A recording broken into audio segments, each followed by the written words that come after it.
Здравейте, приятели! Знаете ли какво искам аз най-много ли? Може би това, което имат всички останали други.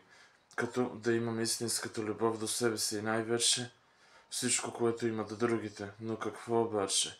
Например, като радост, щастие или може би нещо по-голямо, което имат другите, но аз нямам. Но какво може да бъде то ли? Ами нека си замислим и да помислим какво имат другите, но ние нямаме. И то толкова голямо нещо, може би като нашите мечти, които са толкова големи, или може би, че са невъзможни тези наши мечти, но нека преминем към най-главния въпрос.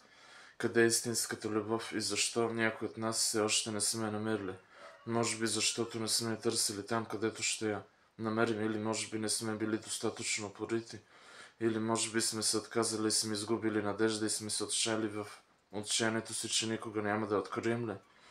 Или може би ще открием, само че когато му дойде времето, или както е казал царят, когато дойде времето или когато дойде момента или настъпи времето да я открием тази любов, която искаме, или пък няма да я намерим, или пък да или не, ще намерим ли тази любов до себе си сега или пък не. Кажете ми, приятели, днес на мен, дали ще намеря любовта или не, или може би ще живее своята любовна самота, както всички други изживяват, може би, или пък не.